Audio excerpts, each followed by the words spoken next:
Hey, the Rotten Horror Picture Show is off of new episodes until January, so we figured it would be a good time to give you guys a sneak peek at what we're doing over at patreon.com/thepenskyfile.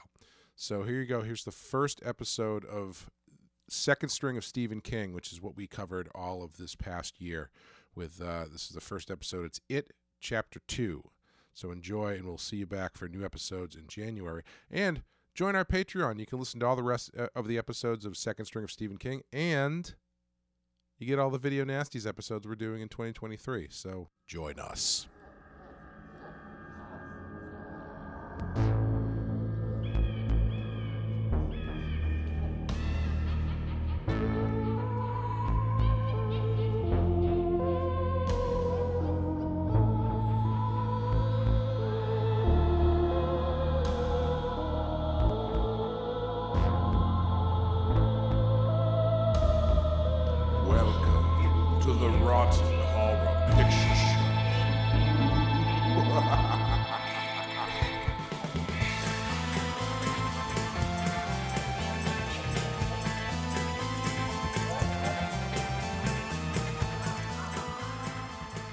Amanda, I'm disappointed that I don't In have... me? Yes. Oh, no. Yes. No, I'm disappointed that I don't have as fun of a way to introduce these new movies as I did last time. I guess I could go like that's, of course, doing a big line of cocaine. Because what we're talking about this year on Patreon are Stephen King movies. You be nice to Stephen King. Stephen King should have been nice to himself, okay? Hey. He got there eventually, Yeah, and then he got hit by a car. We're doing we're doing the movies that are kind of off the beaten path a little bit, the movies that are not on our main list on our show, the Rotten Horror Picture Show, where we usually cover movies off of the Rotten Tomatoes 200 Best Horror Movies of All Time list. These are Stephen King movies that are not on that list. I think arguably, I'm glad we're doing this because these are some fun ones that I don't think, with the exception of maybe Christine, Okay. I don't think they are ones that, at least I don't think I would have chosen for like a wild card choice slot. Yeah, I could have seen myself picking a couple of the ones that I think are on our list for this version of the show as a wild card here and there, but definitely not all of them. Yeah. And so, these are not on our base list, but that doesn't mean that they're bad movies. No, not at all. You know what I mean? Not at all. Yeah. There's still some pretty good ones in this batch that we've picked. Yes. And the first one, because we're gonna bookend the year with rounding out all the versions of It that are available to watch. So for January, we are covering It Chapter 2 from 2019. This movie came out in 2019. That feels like 100 years ago. Gee, I wonder why. A lot of stuff happening between then and now. Nothing. Like in my mind, 2019 was last year. Oh, yeah, absolutely. I saw someone recently talk about how the biggest break of suspension of disbelief for them in the Marvel movies is that half the population could disappear for 5 years, and then they could all come back, and everyone would kind of just like move on and not really talk about it. Yeah. And they were like, and then the last couple years happened. Yep. And it became a lot more believable, where it's like, yeah, no, this 2 years just gone. Yeah. Yeah. Hey, man. The human brain just kind of fills in the gaps and just adapts and keeps rolling. Yeah. My human brain was definitely trying to do something else around hour 2.5 of this movie we're watching today, which is It Chapter 2. As I said, it's not on our main list, but it has a 62% Rotten Tomatoes score. Not bad. I'm not going to read the... Should I read the reviews? I wasn't planning on doing the reviews for these because I only did them for the Friday the 13th movies because they're generally so poorly regarded that I thought it would be funny. Yeah, I was going to say some of them when we were doing the Friday the 13th ones were so salty that it was just like too much fun. Yeah. Like you couldn't skip them. Maybe I will with some of the other ones because this one is like This one, too like, prestige to really have fun reviews. I think. I was gonna say, like, the reviews of this one are probably very sincere. Yes. Do you know what I mean? Yeah. Where it's like, we'll never know because I'm not going to read them. because we're not gonna read them. Yeah. You had seen this before. We saw this together, right? Yeah, 100 years ago. 100 years ago. Back when people went to the movies. Yeah, back when human civilization was functioning at least somewhat. Yeah, and you had I can't remember. Have you read the book? No, I have not. No, okay. Yeah, this is one of the rare ones that just daunted me with its sheer size. Mm-hmm. Like, just how many pages is it? Isn't it like 2,000 pages or something? Well, what I can tell you is that it is 45 hours as an audiobook. See, this is how most people I know who have read this book, that is how they have managed to do it. Yeah. They're like, yep, I just put it on when I have to go for a drive, when I have to go for a run, when I have to do the dishes, when I have to vacuum the house. Like, they're like, I just listen to it because that's the only way you're going to get through it and not have it take 6 years. Yeah, I know I've said this before on probably when we covered It Part 1 on our main show, but I own and have owned the hardcover, giant volume for probably about 25 years. I've tried to read it 4 or 5 times. I've only made it maybe 100 pages in. Oh, wow. But this past summer I was listening to a lot more audiobooks. I had just knocked out a 45-hour biography of George Washington, was feeling really good about myself, so I said, what am I going to do next? Not really interested in The Stand, but I was like, you know what? I'm finally going to make my way through it. That's funny because I just started reading The Stand. Oh, really? Yeah. Oh, well, let me know how it is, because that's one where I'm like, I don't really give a shit to spend that much time. I'm sure it's good, but so yeah, I haven't quite finished it yet. Well, definitely have not come close to finishing it yet. Oh, I'm actually pretty close to where I 2 hours in. Kind of. I'm kind of stalled out because I was doing it more when I was like exercising outside, which obviously I haven't been in the winter. But, Right. I got to get back into doing that and then put a bigger dent into this. But anyway, we're here to talk about the movie. Yes. So yeah, this is the hotly anticipated sequel to It Part 1. Yeah. Which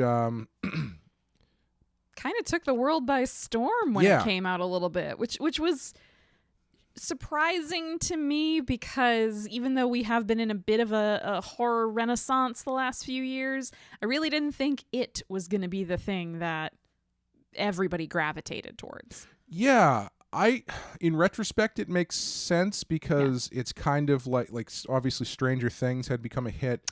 And it is sort of like I don't think you get Stranger Things without it. Absolutely. And it also kind of kicked off a Stephen King renaissance. Yeah, it did. Because one of the things I think we're going to get into as we go through some of these movies, because we're also doing some of the television versions and stuff. Yeah. Is Stephen King adaptations are probably the most hit or miss genre of movies I can think of. Yeah. Where you've either got ones that are like classics or you've got ones that are just stinkers traditionally. Yes. And with so many TV adaptations that are like multi-part series and stuff with pretty low budgets, they're a little rough. But after the first It came out, it was like, oh, of course, Stephen King. Yeah. The adaptation for someone who wants to do like a prestige adaptation, obviously, a prestige horror in this elevated horror landscape we're currently in. You get Mike Flanagan basically buying the rights to everything. Yes. They redid Pet Sematary. Yep. And they put It Chapter 2 into development very quickly, which I wonder if they had planned on doing the second part or if it was a Dune situation where they were like, you know what, let's just throw it all at the wall for the first one, and if we have to make the next one, or if we get to make the next one, we'll figure it out. Because a little bit of a recap of the first one and my thoughts about that before we get into this one is I think the first one works really well by itself. Yeah. I think they changed the structure so it's like, all right, if we never get to do part 2, this works. This is yes. I think that at minimum that was an intentional choice. Yeah. You know, like we're gonna structure this so that if It Chapter 1 is the only chapter, then it has some sort of satisfying conclusion. Right. And which, great idea, worked really well. However, when you get to the second one, I feel like you have kind of played some cards that you can't quite really play again. Yeah. And you get into it gets a little bit muddy in terms of how you do this and make it work, which I think we will get into quite a bit. But we're going to take a quick break and play the trailer, and then we will talk about It Chapter 2. Something happens to you when you leave this town. The farther away, the hazier it all gets. But me, I never left. I remember all of it.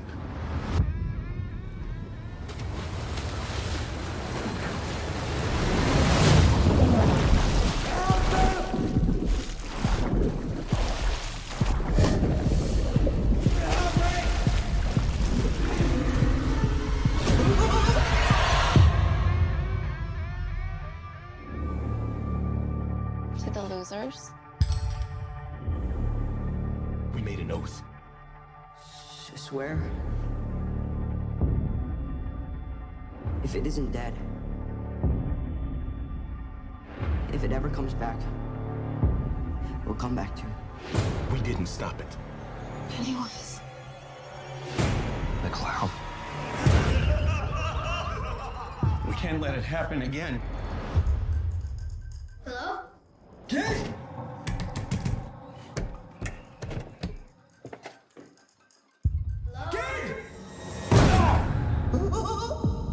Hello.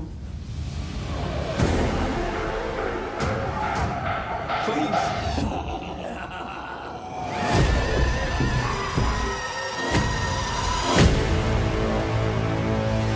For 27 years,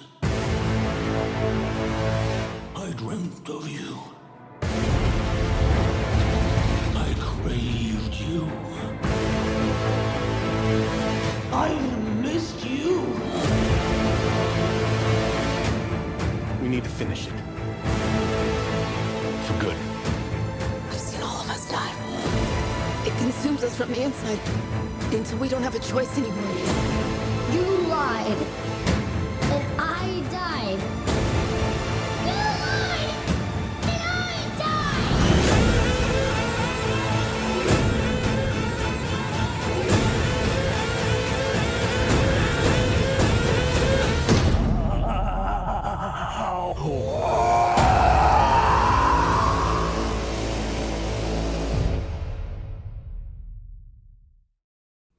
Okay. It, Chapter 2, from 2019, directed by Andy Muschietti, written by Gary Dauberman, based on the novel by Stephen King, starring Jessica Chastain, James McAvoy, Bill Hader, Isaiah Mustafa, Jay Ryan, James Ransone, Andy Bean, Bill Skarsgård, and a bunch of dumb kids.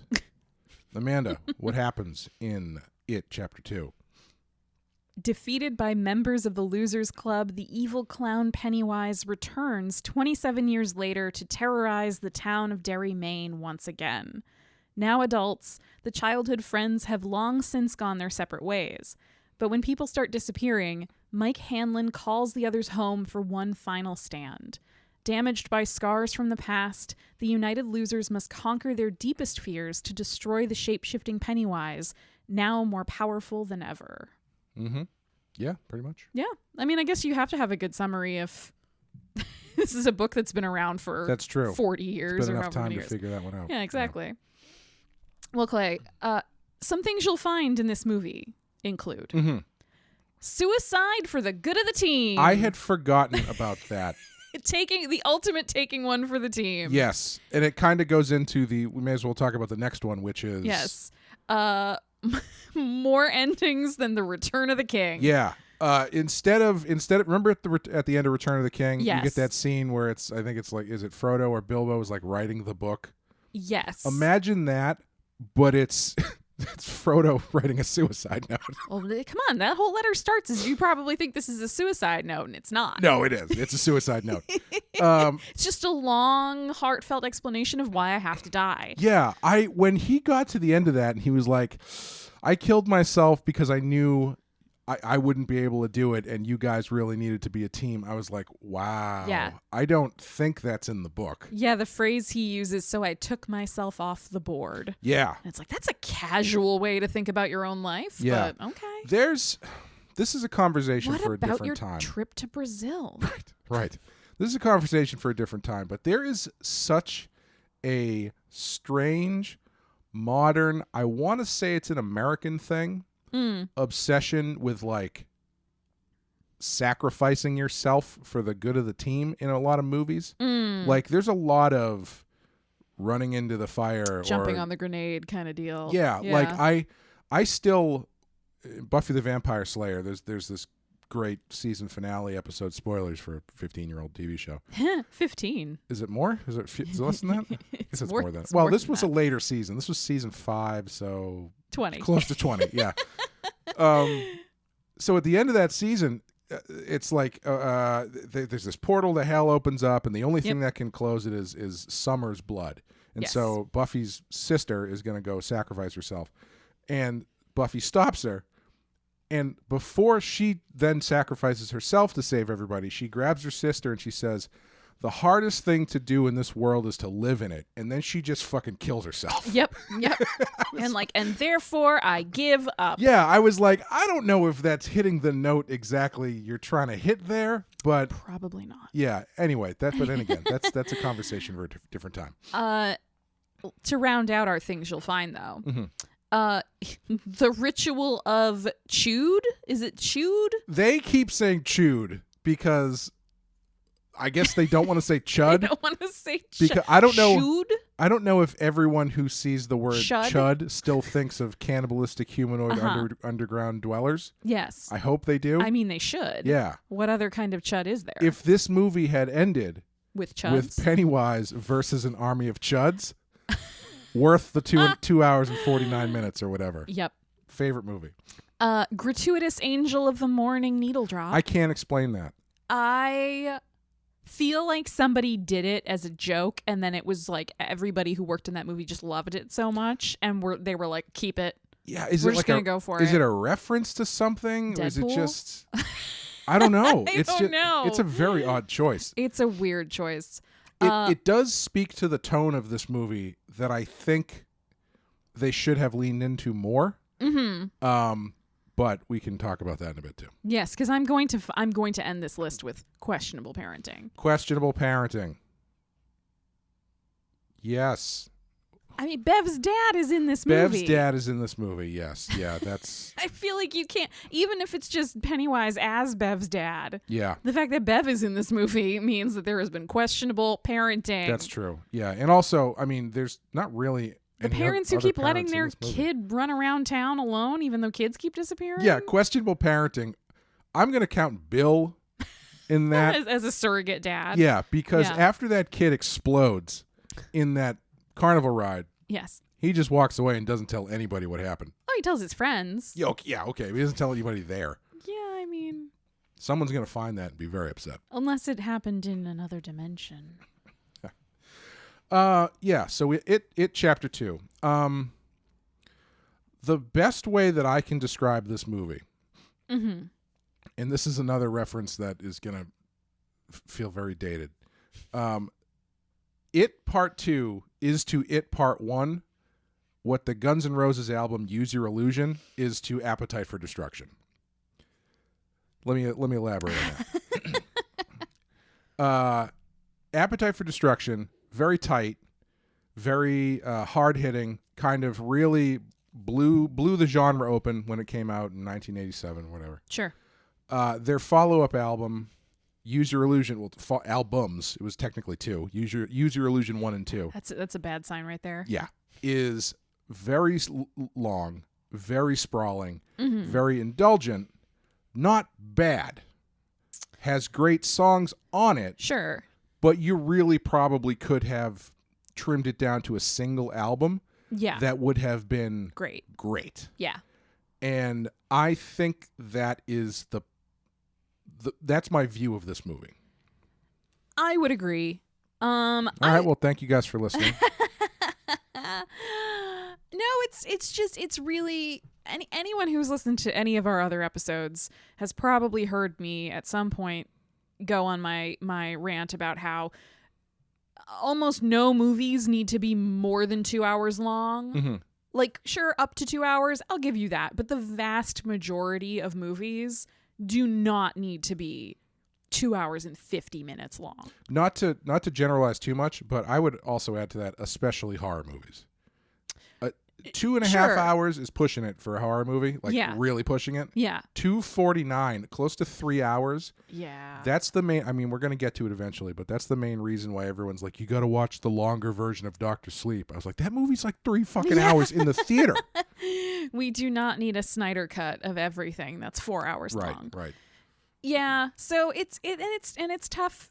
In some cases, I understand the runtime for some movies more. They're not horror movies, obviously, but some of the Marvel movies that go really long, like some of the big Avengers movies. A lot of stuff to cover. Exactly. Like, you've just got such a big ensemble. You're trying to get so much done. And everything is, like earth-shaking, timeline changing, et cetera, et cetera. The thing that's frustrating about this movie is there are so many places where it's really clear you could have cut things down or cut them all together and still maintained the basic integrity of the story you're trying to tell. Yeah. I think one of the things that's fascinating about this is, it is such a long book. So obviously longer runtime, you'd think, oh, they're going to put more book stuff in it, which they do. But as I mentioned previously, the structure is kind of chopped up from the book. So the book has this really nice kind of like jumping back and forth sort of structure to it, where it's them as kids and then it's them as adults, and it all kind of plays off of each other. Okay. Pretty naturally. Yeah. And they don't do that in the first one, and they try to do that in this one.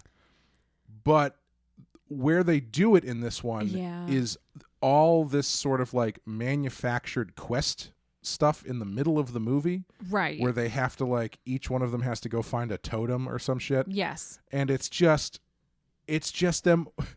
As I said to your husband, who is a longtime friend of mine, I said, do you remember that time that we went back to the town we grew up in and remembered being scared once and then just wandered around looking for trash? Yeah. And that's basically the middle of this movie. Yeah. Is they're not really doing much except walking around and having these sort of like flashbacks, because the other problem is everybody loved the kids in the first one. Right. You got to get the kids in there. Yeah. And so you end up with a bunch of kids who are now older and being Irishmaned back into with different like degrees of success. Prepubescent or early pubescent rather than like firmly teenagers. According to the IMDb trivia, they all had to be like shaved. Oh.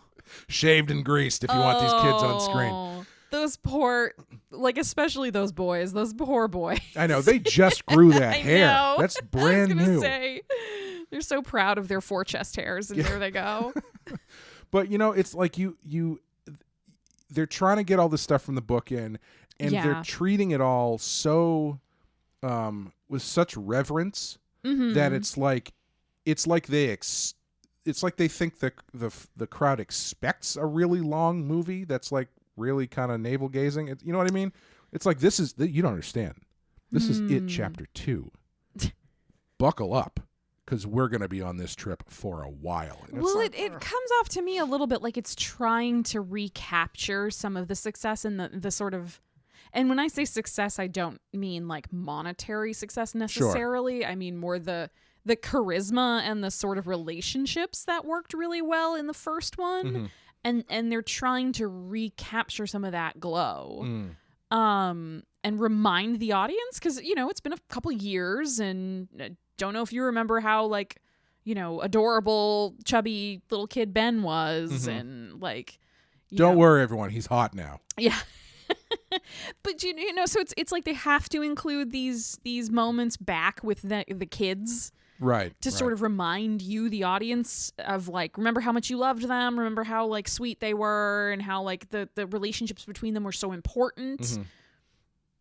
Excuse me. And I think, part of the problem is then you and I think we're both saying this kind of thing, where it starts feeling like scenes that they just couldn't justify keeping in the first movie that they just shifted back into the second. You know what I mean? Yeah, Like almost yeah. like deleted scenes Yeah. that we weren't important enough to the main narrative of the first movie, but were still good scenes. So we'll just shove them in here. Yeah. Because, the structure of this movie is basically everyone's moved on except for Mike. Mike is still in town. Yes. Pennywise-related murders start happening again. So Mike calls up all the losers and says, you got to come back to town. It's happening again. And we get introduced to everybody as adults. And then they come back and they meet each other. This is like the first half an hour of the movie. Yeah. I forgot how quickly they hustle through all that stuff. Yeah, because, it's pretty snappy. Yeah, by the time they get to the Chinese restaurant where they're all back together, Yeah. that's like literally like only a half an hour in. And I Right. was like, oh, I'm surprised they didn't give that a little bit more room to breathe. And after that point, you kind of get into the meat of what's going on, which is Mike has this ancient Indian ritual thing that he thinks will destroy Pennywise that requires them to get totems to sacrifice. A symbol from their past. Yeah. And so then they each go on like a scavenger hunt for stuff around the town. And Which, I'm sorry, I don't mean to interrupt, but it both is hilarious to me and so frustrating that Bill goes and finds his childhood bicycle at the antique secondhand shop, and then that's not his totem. Yes, yeah. Because he gets his totem from a ghost. You can't fit a bicycle in a small leather container. To be fair, he didn't even try. Like, imagine if he had shown up with that thing and they were like, you realize we have to go down like a tight sewer drain, right? What was your plan here, Bill? And so then the last hour or so is this, final assault on the Pennywise, the house and his lair and everything. Going into the abandoned house from the first one that's still there 27 years later in its exact same state of decay, which I'll chalk up to supernatural forces. But yeah, going through the house, mirroring sort of how they had to go and descend into the netherworld in the sewer and then descending again. Love a good literal threshold crossing. Yes. Always big fan, especially if you got to go down. Love it. Yeah. But yeah, so it's a fairly straightforward idea, but this middle section where they're all trying to find these totems is so long. Yeah. And the first trailer of this movie basically was the Bev going to have tea with the creepy lady scene. Yes. And I think the reason they put that up front is because it's a really good scene. Yeah. It's really well done. However, it's very long. Yeah, And right. each one of these characters pretty much gets a scene that is comparable to that. So if that's like, a 5 or something minute scene, you gotta, that's another half an hour just of people looking around first and having these little creepy things.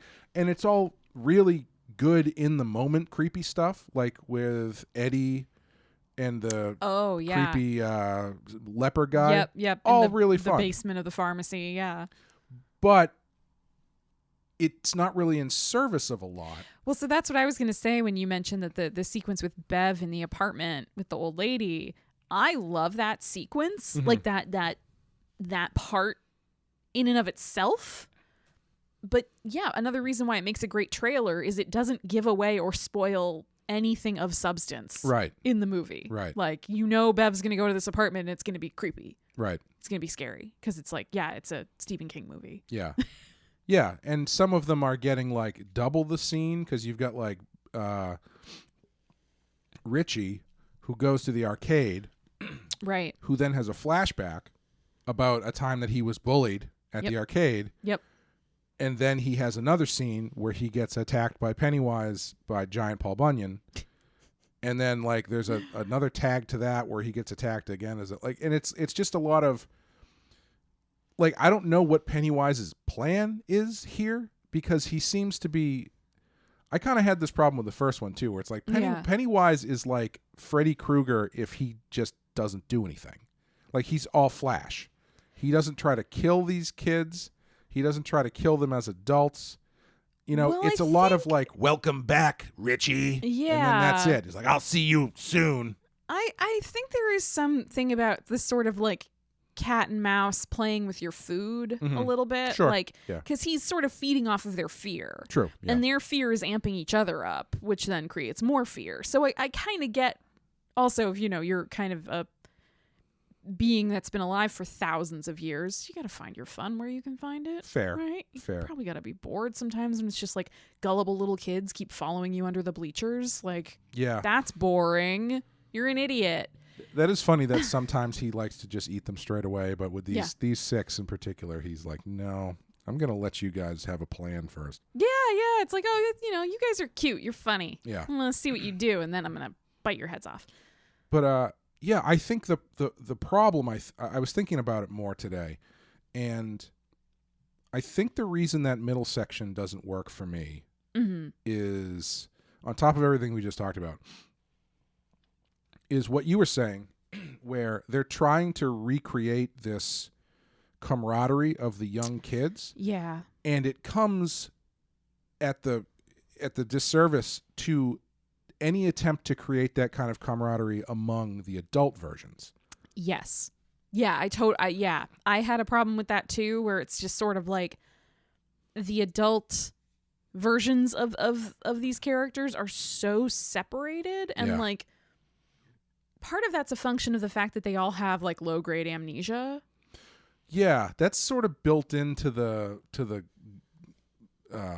supernatural element of everything. Yeah. But yeah, it does create a weird sort of right, where it's like when these are your best friends from childhood, but you don't even really remember them. Not even like, well, I don't remember exactly what we did on that Friday night you're talking about. It's like, no, I don't remember you at all. Right.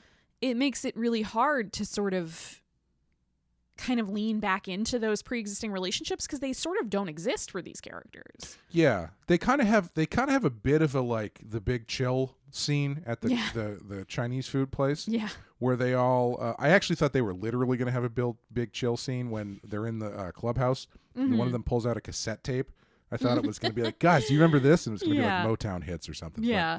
But like they have that scene where they all kind of start talking and yeah, they're to know like, each oh other my again. God, and then I did this. Remember this happened to you? Holy shit, I forgot that until just now. And it's like, all right, that helps. Yeah. Ease you back into it. But yeah, they're so fragmented as characters. Like nobody really stayed in touch. They don't really know anything about each other anymore. They're all sort of jaded, disillusioned adults. Like none of them are, I don't know, none of them seem like open to reconnecting with each other. Except for maybe Ben. Yeah. Ben seems very like, oh my God, you guys. Yeah, there's an interesting element that they don't bring into the movie, or at least if they tried to, they didn't really lean into it enough to really make it stick.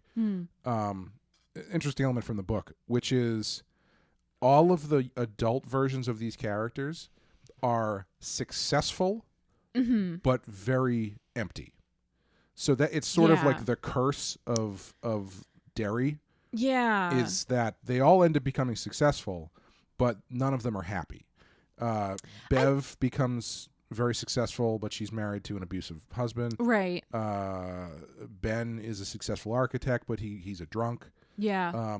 Bill is a successful writer, but his endings suck. Yeah, that's not in the book. I can't remember what the hook is for him, but it's a similar unhappy thing. marriage. Yeah, or something yeah. like that. So and Eddie, interestingly enough, Eddie in the book owns a limo company. Huh. In this, he's a risk assessment guy, which makes a lot more sense for him. Yeah, I which think. I actually really love. I think it's a really funny. Yeah, in the book though, he and his wife have an argument over the phone about who's going to pick up Al Pacino at the airport. It's weird, but okay. But like that element, I think that could have been good for these characters to show how them coming together reinvigorates them. I think they sort of. It's tough because I think they kind of obliquely introduce some of that with some characters more than with others. I think with Bev, it's really obvious that she's like kind of trapped in an abusive marriage and deeply unhappy. But I think part of the problem is that when you're making a movie, everybody in movies has ludicrously beautiful houses and apartments, even if they're like, I'm the guy who works the coffee cart. outside. Right. Do you know what I mean? Like, Yeah. so it doesn't have the same impact that it does when you're reading about it. Because in movies, it's just like, yeah, she's the assistant to the executive assistant for a fashion company, and she lives in, like, you know, the Upper East Side. Right. Well, I Like- was joking when we were watching it last night that the difference between the book and the movie is that in the movie they all grew up to be hot, Yeah. but the twist is that Ben is hotter than the rest of them. Right, because like, yeah, they're all Hollywood actors, Yeah. and you know, they're all going to be a certain level of baseline attractive. So then you have to find the guy who's even more attractive, Right. To like sort of be like, hey, how do you make James McAvoy look not so great? You put this dude next to him, and that's the only way it works. Right, Because you're right. not going to cast like normal people Mike- who live in normal houses. Mike is literally the guy from the Old Spice commercials. Yes. Whose entire thing Yes. is looking really hot with his shirt Yes, off. being kind of a sex symbol. Yeah. So it's tough, and I think that's kind of part of the problem with Stephen King adaptations is like whenever you're putting them on screen, they're being filtered through this kind of show businessy lens that often wants to make things prettier than it should be. Sure. And so then you lose some of the contrast sometimes when things are supposed to be like this sort of outward trappings of success are just always there. So they don't have the same impact as they would in the book when, like, you know, different characters are coming together, but one of them shows up in a Maserati. Right. Then you're like, oh shit, he's rich. Yeah. But in the movie, they all have nice cars. You know?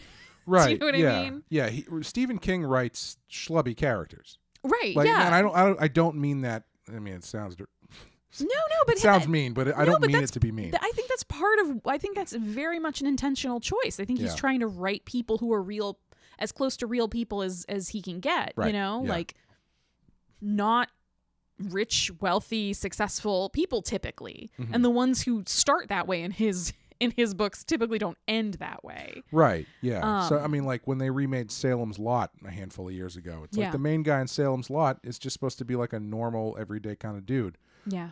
Let's get Rob Lowe. Right. Like, Yeah. Okay. Just the average guy who you see when you take your trash out. Right. Yeah.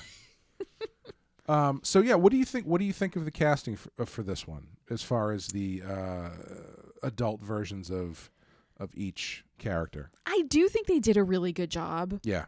You know, Yeah. like, as much as we're saying, like, oh, like, in a way, they're, like, all too beautiful Hollywood people, but, like, it's a movie you're going to cast. Like, if you're going to make Right. people stare Yeah. at people for 3 hours, they're going to be attractive people. I mean, they should have gone the way that they go now, like in the new Batman movie coming out, where you cast Colin Farrell for some reason to play the Penguin, and then you put enough makeup on him so But it you looks can't like he's tell. Oliver Stone. Yeah.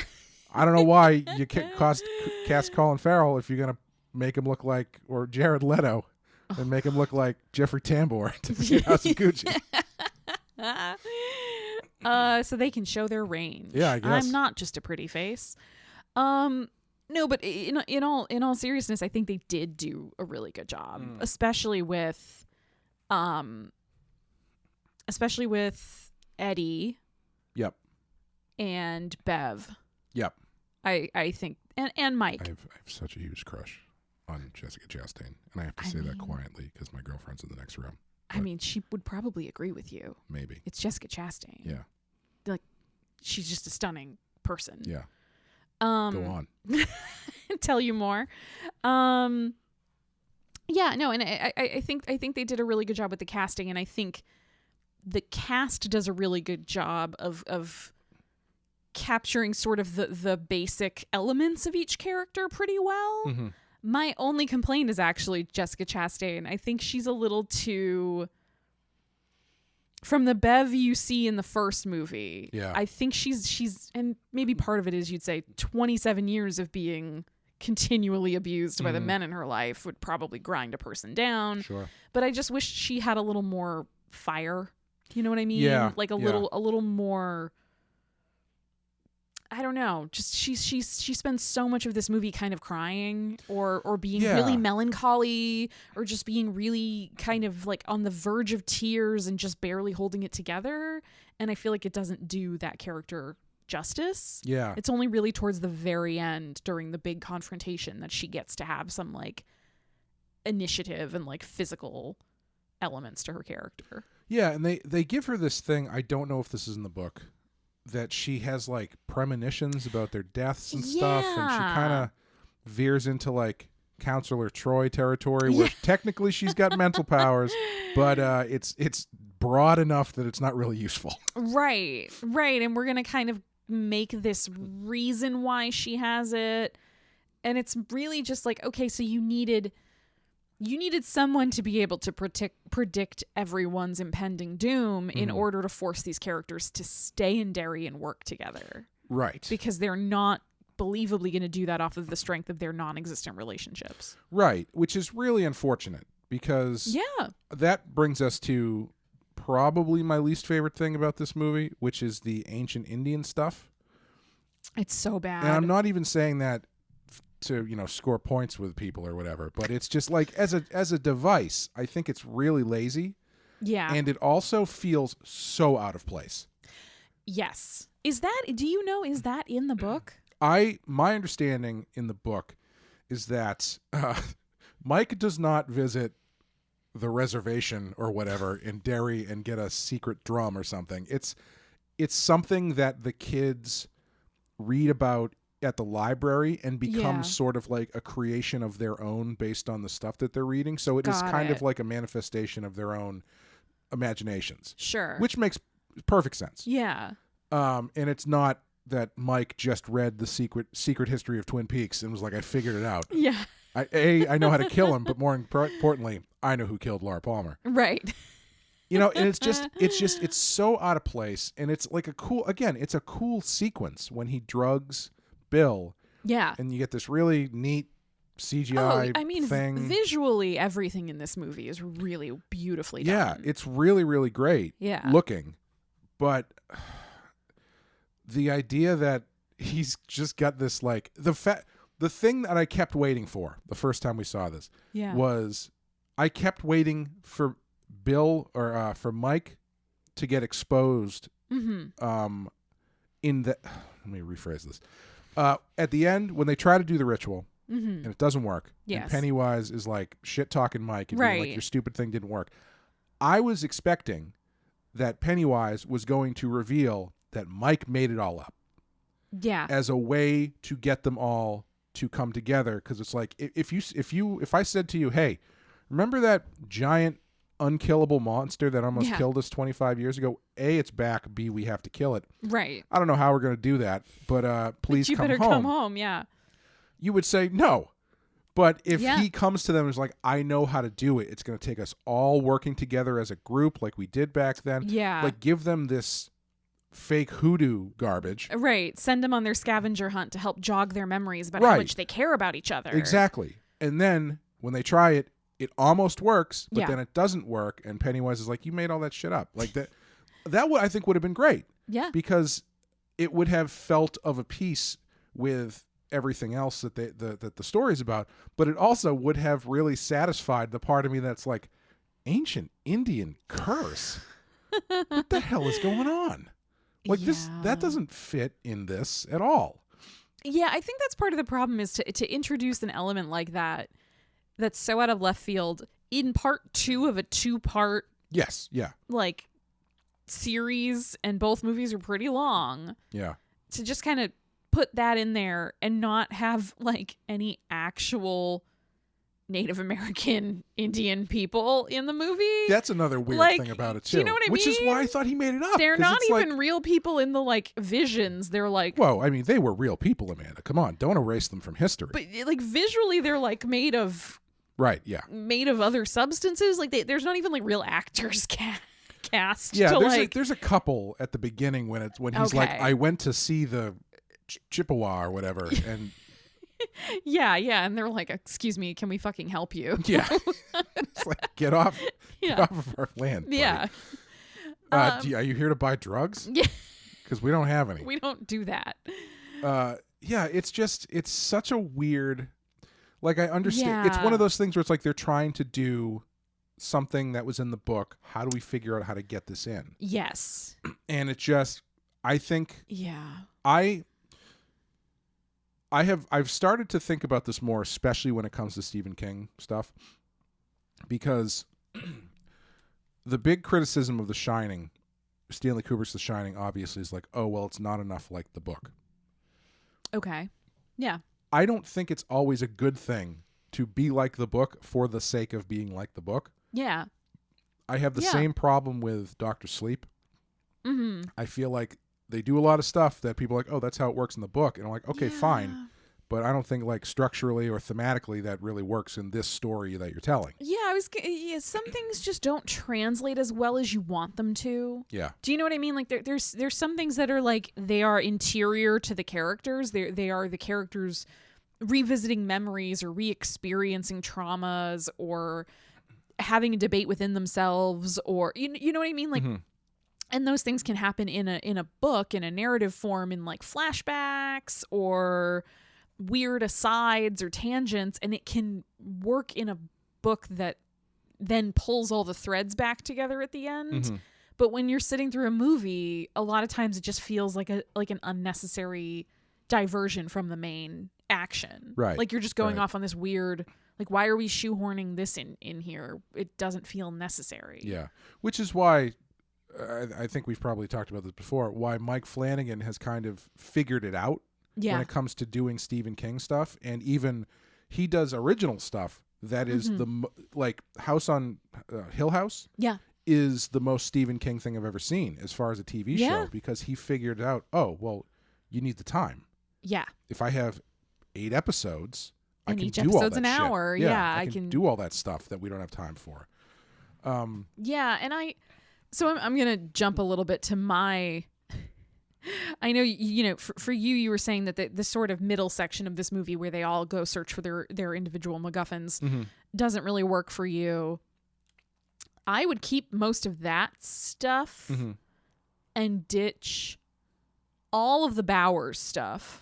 Yeah. Of him coming back. Yeah, the Bauer stuff's real weird. It's cool. Yeah, like, yes. You know, again, it's that's the thing with this movie. Everything's really well done, but it just doesn't do enough in the main narrative. Right. That it feels necessary when we're creeping up towards 3 hours. The other thing, and I know you know what I'm going to say, my least favorite scene of this whole movie, the thing I hate that they included, is there is a gay bashing. Yes. At the beginning of this movie. Yeah. That is just like, it feels so gratuitous to me because it's never picked up further on. Yeah. Like nothing comes of it. It's not really like it's sort of framed as like one of the events that triggers Mike to call everyone home. But it's not even like as explicitly tied to that as I feel like it would need to be justified. Sure, yeah. And it's just like, it's also very, very like, I don't know. It's so brutal in a way where it's like these characters who kill this young man are like never brought back. Right, yeah. They're just like town dirtbags who beat the shit out of these two guys and throw one of them over a bridge into a river with no consequences. And it just, I don't know, it feels like tonally really weird for the rest of the movie. It doesn't feel like it's necessary, especially since like Pennywise's whole thing is that he targets children. Right.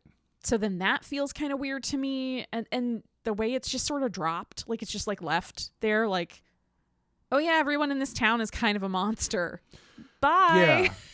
See you later. Now you have to sit through another 2 hours and 35 minutes of this movie.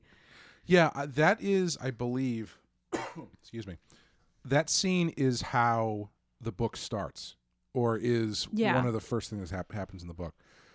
But to your point, one of the things that scene does in the book is kind of set the table for what has happened to Derry.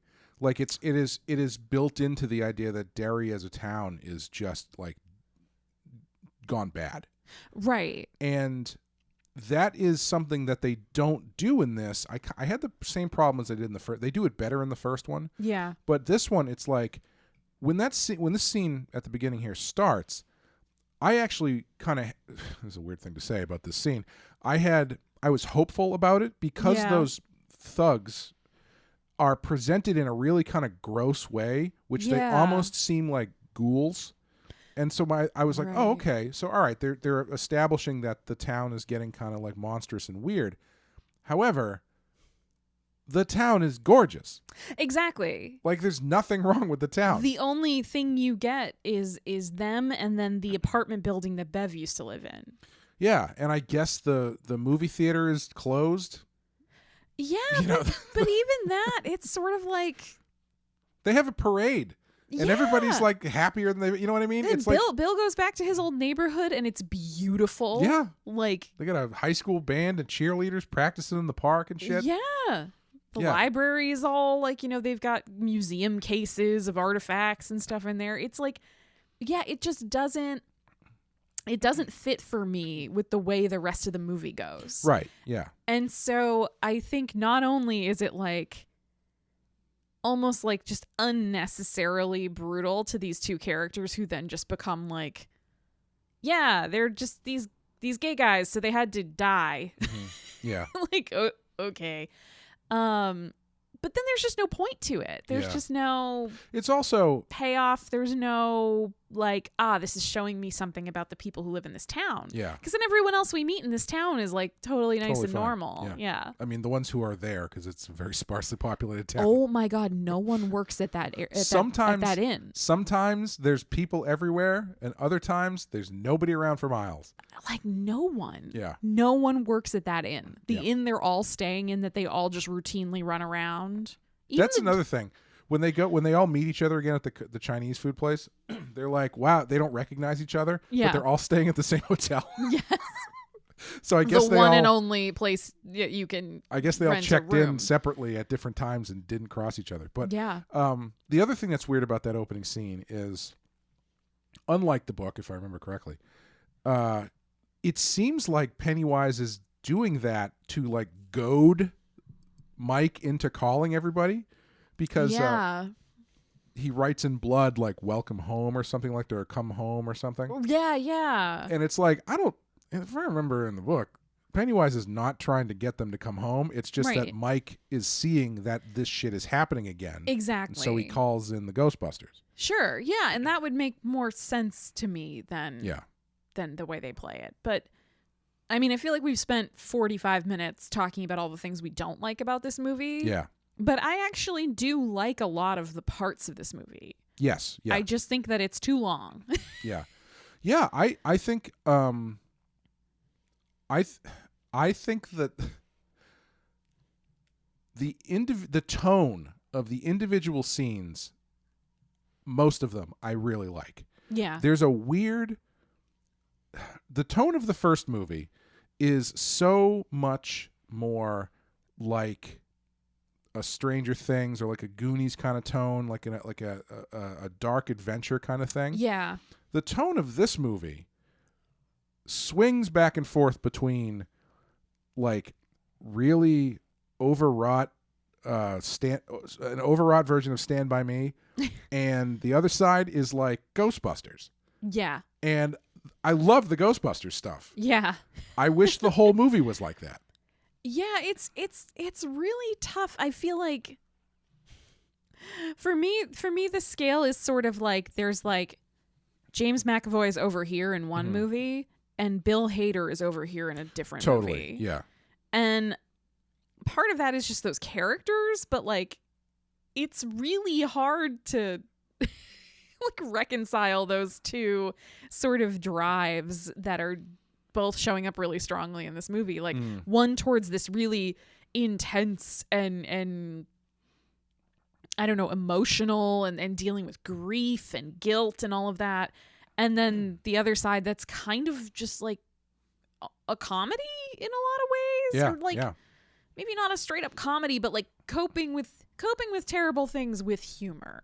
Yeah, yeah. Yeah, the last hour when they go in after when they go on the attack against Pennywise, I really like. Like once they go Yeah. into the house, again, the only thing I can think of is like Ghostbusters. Yeah. Because it's played, what's happening is very serious, Yeah. but the way that it's being received is very humorous. Yes. Like they even go out of their way. I almost clapped when they did this because I was not expecting this the first time I saw it. They go out of their way to do a direct callback to John Carpenter's The Thing, yeah. where it's the same shot and everything, where it's behind Stanley's severed head, like backlit, and the Yes. legs come out of the side of his head, and it scurries away, and they cut to Bill Hader, goes, "You got to be fucking kidding," which is right from The Thing. Yep. And like the whole tone of that whole scene, like with picking the doors and stuff, Oh God. is really yeah. fun. Yeah. And it's like I kind of felt myself wishing, like, I wish the whole movie was kind of like this, because even the scary stuff, I think the scary stuff works pretty well. Like I was saying, Yeah. like do you have a particular one of the scenes, the more scary scenes, quote unquote, that you like? I mean, I already said I really like Bev in the apartment. Yeah, Like that old lady, that actress is great. yeah, she's very good. Yeah, Yeah. And I think that there's some genuinely disturbing things in Bev's storyline that are very rooted in reality, that are scary in a way that, like, you know, Richie's background isn't. right, But, you know. yeah, So yeah. yeah, and even with, I mean, the stuff with Eddie is fun too. Yeah. Yeah. Again, like that feels more like Evil Dead or something at that point. The Angel of the Morning. Yeah. Yeah. It's just so strange how they can, you know, go from like child abuse into weird needle drops and bile puking and stuff. Yeah, a rubbery looking leper vomiting into your face. Yeah. I think I've seen people complain that there's too much CGI in this movie, Yeah. which there is. But like I think it all looks really good. Well, yeah. All the monsters I think look really good. Because they're monsters. Right. Do you know what I mean? Yeah. Like they're not CGI approximations of normal humans. Right. They're monsters. They're not supposed to look natural or normal. Like if there's an uncanny valley like quality to them, that's all for the better Yeah. because they're monsters. Even Pennywise at the end, I think Yeah. looks really cool. Yeah. When it turns into like, you know, a Universal Studios ride. Yeah. But yeah, for me, what I almost would have done is when I was talking about the breakdown of this movie, like structurally, where it's like half an hour to get to the Chinese food restaurant where they all get together. Yeah. Then it's like an hour of walking around the town looking for trash. Yeah. And then it's an hour of fighting Pennywise. If they cut 90% of that middle part Yeah. and just like took the two ends and smushed them together, you'd have like a pretty tight hour 45, 2 hour movie. Yeah. That would be a great like roller coaster ride of a horror movie. I think that would only work though if you had very recently watched the first one. Fair.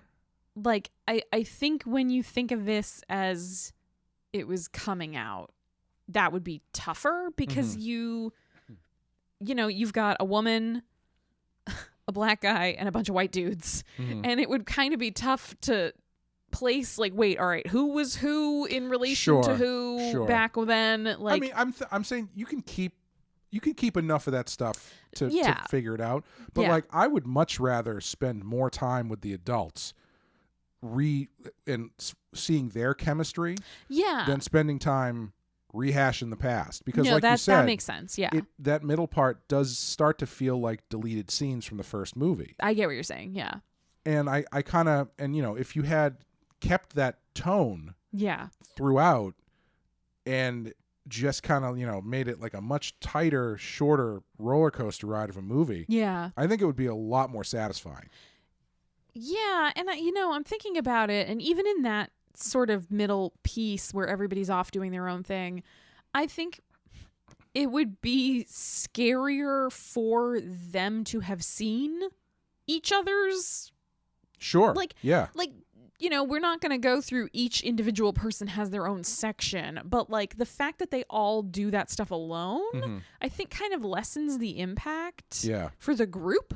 Yeah. Because then definitely. it's like, Bev just saw this terrifying, stretched out old lady monster, but no one else has seen it until they're underground and it pops up and it tries to drown her. Yeah. But like, you know, it means that they've all gone through like the leper thing for Eddie. It's like no one else sees that. He's the only one who does. Right.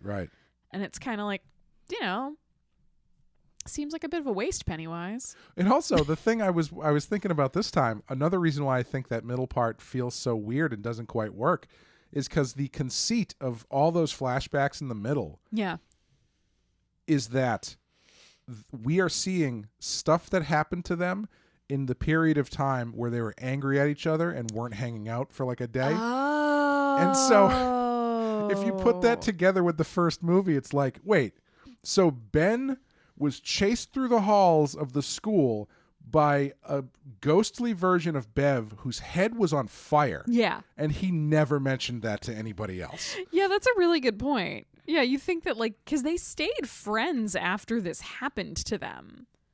You know what I mean? Like, they didn't move out immediately. Right. Like, they were like, well, I'm 13, so Dad says I have to go make it on my own. See you later, Derry. Even so, like if I hadn't hung out with my best friends who were all experiencing this shit, and while for like 2 or 3 days, and during that time I saw some crazy shit. Yeah. When we got back together, I'd be like, did anyone else get attacked like while we were separated? Well, yeah, that's what I mean. Even like after the end of the first movie, when they have defeated Pennywise for the time being, you'd think that there would have been several months of them just like rehashing these stories to each other to like process the trauma of it. Yeah. Because they had years of friendship, I'm assuming, after they beat Pennywise the first time. I actually don't know.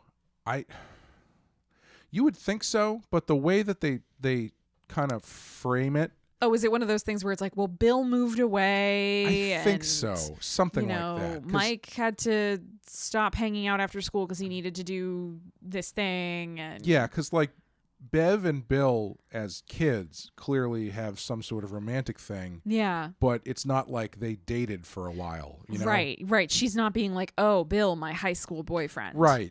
The way they kind of portray it seems like after the Pennywise incident, they all kind of grew apart. Interesting. Which is weird, I guess, given the time when it's supposed to be. I don't know. Well, I mean, I guess if you say, like, you know, after Georgie's death, Bill's family decided to move. Bev got taken away from her dad because everybody realized fucking finally that he was abusing her. Mm-hmm. You know what I mean? You could kind of fill in those sort of backstories. But it is just kind of weird. You need the Daniel Stern voiceover from Wonder Years to explain what happened to everybody. Not a Ron Howard voiceover. So with all that in mind, this is something I was thinking about last night. Does this movie work? This movie as it stands. Yeah. Does this movie work better if you haven't seen the first one?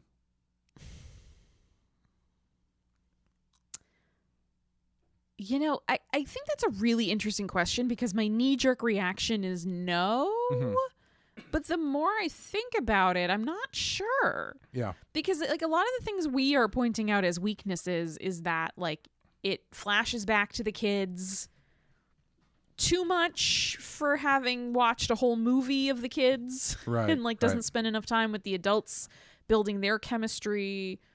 So maybe if you haven't done that, it works and feels more organic or reasonable that you would have to have these flashbacks. Mm-hmm. But I don't think that's enough. Yeah, because I think, excuse me, I think one of the other things that ends up taking a backseat in this movie too, because of all this flashback legwork, is Pennywise himself. Because he's there, he's present, but like he's not really doing a lot.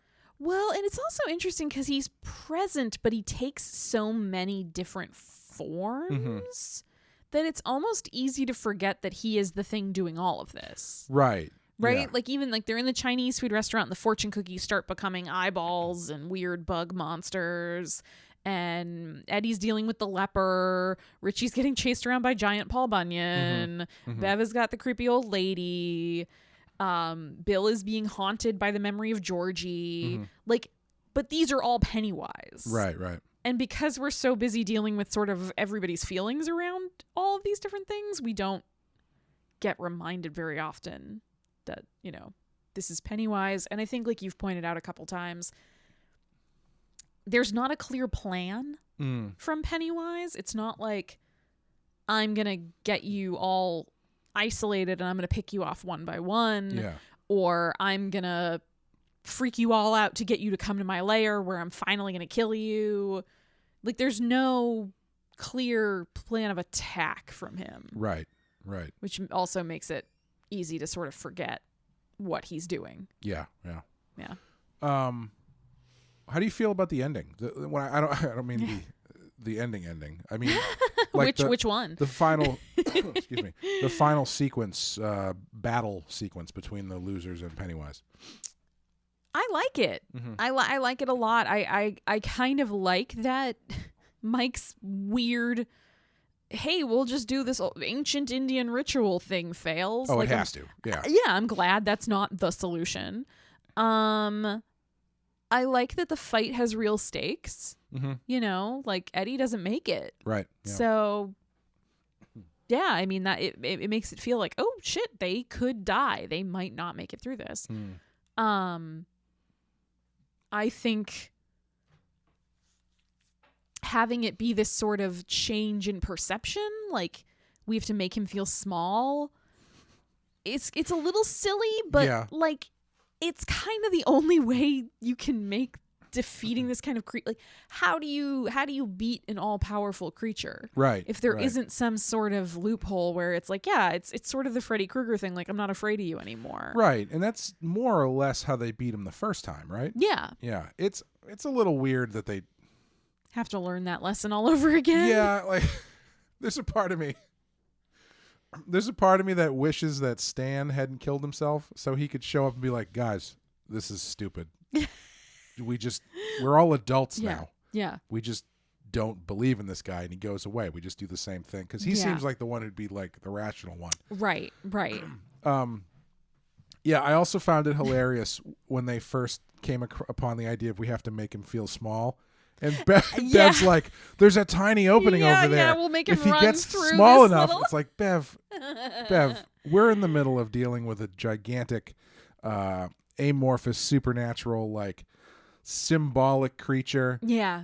We don't mean literally make him smaller so we can step on him. But you know what? If you were terrified and in that situation, your That's brain true. would probably jump to the simplest explanation it could. Yeah, it's it just is like, I don't have the processing power to do much more. It does feel like a Stay Puft Marshmallow Man moment where it's like, this guy's a sailor. He's out for a good time. We get this guy laid. We won't have any problems.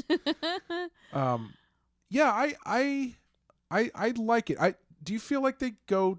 So I think the ending is tough because kind of like with the rest of this movie, I feel like the makers of this movie feel like there is a expectation or a bar that they have to reach to make this worth it, which is why it's so long, which is why it's like there's so much stuff with the kids. And when you get into this final sequence, it's like, okay, we have to make this worth it. Let's just go as big as possible. He's a gigantic spider. You haven't seen the TV one from the 1990s, No, right? I haven't. You just wait for the end of that fucking movie. I can't wait. It doesn't look like this, I can tell you that much. But you know what I mean? Like it's so big. It's yeah. And I enjoy it though. I like it. I think it works because it's in that sort of roller coastery kind of tone at that point where scariness is like creepy scary is out the door at this point. Right. And now you are full on Freddy Krueger territory, which I said as we were watching it, this makes me wish there was another Freddy Krueger movie because I bet it would be awesome. Yeah. All the stuff they can do now. Well, and I think if you're going along with that sort of conceit of like how you perceive Pennywise is what he is, like they have built this creature up in their heads so much. Sure. So like it kind of like they've defined whether or not they realize it. They've lived their whole lives based on being afraid of this thing. And so it makes sense to me that like by this point Pennywise would be huge because he has become huge in their minds. Sure. Like he's inescapable, he's undefeatable. Like, so yeah, if you're gonna go with that sort of your perception of him affects the reality of him, then yeah, him being like 80 feet tall makes sense to me. Right. How do you feel about them bullying him to death at the end? I did make a joke about that where I was like, the lesson of this story is that verbal abuse and bullying are great. Yeah. Because it's not like we're not afraid of you. It's like you are a piece of shit. Yeah, it's like you're an asshole. You stupid fucking clown. Yeah. Yeah, it's sort of. I wish they had kind of come up with some more creative things to say because I think Mike just goes clown. Yeah. Clown. Say it louder. Clown. Keep saying it. I think that's it. Again, it's one of those things that I think it works because how else do you defeat this thing? Yeah. You know, like you can't physically overcome it. Ancient Indian rituals haven't worked. Mm-hmm. So there has to be sort of a mental or an emotional aspect to it. You need to explain to Pennywise you have a mortgage now. Yeah. You can't be worrying about aliens and shit. Aliens and shit. Yeah, so you want to see scary, you look at my grocery bill. Inflation these days is what you should really be afraid of. Yeah. Yeah, I think in the actual execution it feels a little silly in the moment, but I think that's kind of the only way you can end this thing. Yeah. Yeah. Yeah. Yeah, I agree. I like the part where they pull his heart out. That's fun. That's cool. They do that. I think that's in the book because they do that in the other one as well. The Kalimar moment. Yeah. Over. So, I guess after that is all just the tags on the end. Yeah. I don't know. So I guess one thing to talk about. I remembered the first time it being a lot more kind of obvious that Richie was gay. And I didn't remember when we were watching it last night, I didn't feel like that came across as much as I remembered it. Yeah. I remember watching this the first time and being surprised by that. Mm-hmm. By, not being, just not having seen any evidence of it until it's like, oh no, Eddie's dead. And then it's like, but I loved him. And it's a little bit like, does he say that? No. Well, because that's in my mind. In my mind, Yeah. I remembered that being part of the scene where he pretty explicitly says that he loved Eddie and was in love with him. Yeah. But they don't do that in this. No. He's clearly, like, I kind of think you could really read it either way, that he's, loves him romantically or that he's just sad that his friend is dead. But they do plant the stuff about him having a secret and all that kind of stuff. But yeah, it is a little frustrating though, because it's almost, I think, played too coyly, where it's like leaves you with some plausible deniability in a way that I think doesn't actually serve the story or the characters very well. Like, I'm kind of more of the opinion, like, go there or don't.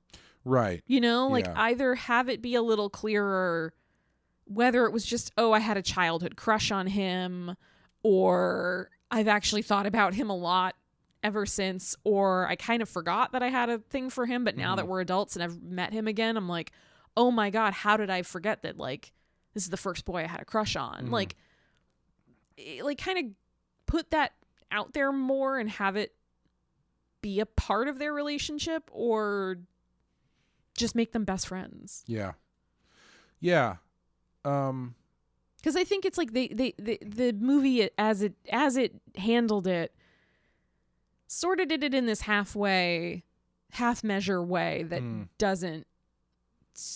I don't know. It's sort of like you don't get the benefit of either direction. Yeah, and I also kind of feel like it feels a bit like an afterthought for this movie. Yeah. Because I feel like if you really wanted to go that route, you could have worked that into the first one. Right. Whether or not you're being explicit about it, whatever. But like I don't. When we watched the first one again, I didn't get any feeling that Richie was, aside from, I guess if you want to read his, aggressive ribbing. Yeah, aggressive ribbing as the sexually confused young boy's way of coping with that. Right. Sure, I guess you could go that way. I think that would only work though if he only did it to Eddie. Right. But he does it to everyone. True. Yeah, and it's sort of like the flashback that Richie has when he goes into the closed movie theater, into the arcade. Mm-hmm. I think you're very much supposed to read that interaction he has as a kid with the other boy when they're playing video games as like I'm having a feeling about this other kid. And then it's like that's the first evidence we sort of get of it. And at that point, we're an hour into the second movie. Yeah. And so it just feels a little bit like too little too late. Yeah. Yeah, I would agree. Yeah, the ending overall, I don't know. It's fine. Like it's a little too, like that suicide note scene is like, come on, guys. I feel like they could have left that off. Mm-hmm. I feel like, it would have. You could have just kind of done they all go to the quarry thing and they go swimming, and there's that whole interaction where like Bev and Ben clearly get together, and Richie has a good cry over Eddie, and Bill sort of has a moment of like looking around and like realizing, oh, it's a beautiful day and I'm alive. Yeah. And then you maybe, if you really wanted to end it a little more firmly, have the phone call between Bill and Mike. Sure. Showing Mike packing up and leaving Derry finally, because it's all done. It's over. But I don't think you needed the rest of that. No, it's kind of bonkers to me that they don't end it on the group coming back from the quarry, looking into the window and seeing the reflection of them as kids. Yeah. Like that seems like classic place. They walk off, you kind of like crane up over the thing, and that's the end of the movie. Yeah. No, that's a really good. I kind of forgot that happened in it's one of the like 7 endings this movie has. Yeah. So I forgot about it. And in the book, there's a lot more to the end, obviously. Yeah. Where like Bill's wife plays a much bigger role in the ending. Yeah. And Bev's husband comes back to a certain extent. Yeah, I think Bev's husband is one of those Stephen King characters where it's like, I think you're going a little too hard in the paint on this abusive husband thing. Yeah. And ultimately he doesn't matter that much, but he one of those things. Right. Yeah. So yeah, it's interesting they keep some stuff in, like Bill's wife is in this, but she doesn't play any part in it. There's this thing about the endings to his books being bad. They talk about that over and over and over again, and it's just like, this is definitely criticism that Stephen King himself has gotten. Right. And he's put into this movie onto the Stephen King surrogate character. Right. I don't think that is in the book. Beats me. I haven't read it. I don't remember. From what I've read so far, I don't think that's a thing in the book. However, I kind of wish that they had not leaned into that so hard. Yeah. Because it keeps coming up.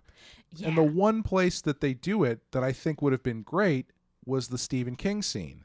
Yes. Because that I know that is the joke about Stephen King books, as you're saying. It's like his endings are terrible. Right. So if he was the only person who said that, where he's like, yeah, your endings suck. Yes. That would have been great.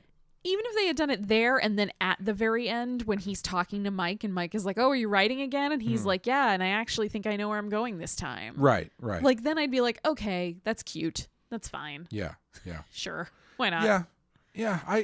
What's your feeling about this movie overall? I mean, so it's a fun, surprisingly funny movie, but it drags at points. Yeah. So I think if you haven't seen it yet and you're debating whether or not you should, if you liked the first one, I think it's worth kind of seeing what happens to these characters. If you're a fan of Stephen King, I think it's worth sitting down and watching, even though it's long, because it's very well done. Yeah. Like the acting's really good in it. The visuals are beautiful. It's just structurally, it's dealing with a strangely structured source material, and you can tell that it struggles. Yeah. Yeah, I would agree with that. Yeah, I think it's a bit hampered by the way that they ended up doing the first one. Yeah, but I do like it. It's funny because when I think about each individual sort of portion of this movie, I'm like, oh, but that has that part, and I really like that part, and that has that scene, and I really think that scene's great. Like, there's no part of it that I'm super like, ugh, this is the moment where I'm gonna go like get refill my snack and get another drink or whatever. Yeah, this might sound weird after everything I've said about this for the past hour or so. Yeah, speaking of going on too long. No, we're going to Jesus. go. My goal is to go longer than the movie, so buckle up. This is the part where I get another drink then. Yeah.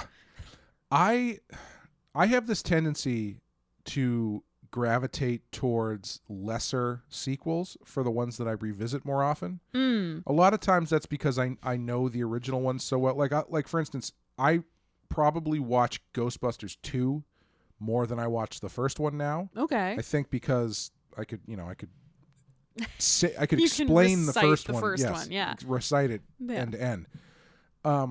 But there's also something about being more interested in the unfamiliarity of the stuff. Yeah. And so this movie, I actually feel like I probably will revisit this one more than I will the first one. Yeah. Because I don't really know why, but there's just something about this one where the individual scenes are good. The actors are good. The ending is really fun. Like if I was like in the mood to watch it, Yeah. and I was like, I'll put it on while I'm doing something. I think I'd probably put this one on. That's really interesting. Yeah. Because I think we both felt more strongly about how good the first one is. Mm-hmm. And this one I think we both like, but we both have reservations about. Yeah. I think what it is I think this one is more interesting to me because it is more flawed. Yeah. And so I think about it a bit more as far as like... Right, like what's working, what's not, Right. what tweaks could have been made to make certain things work better. If you rearranged this like that, would that be an improvement? Yeah, those sort of like troubleshooting and like putting new connections together. Yeah. And even if I'm not going that far as to actively think about it like that. Yeah.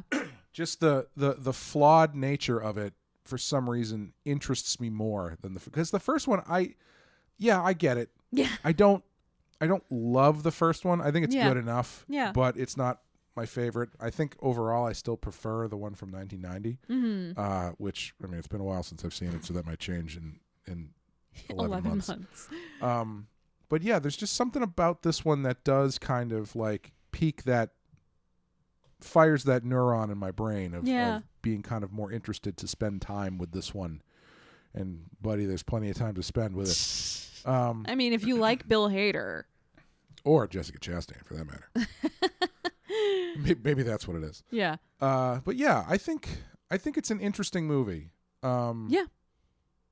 Yeah, I don't know. It wouldn't be on... Would you put this on our main list? No. No. Yeah. Yeah. No,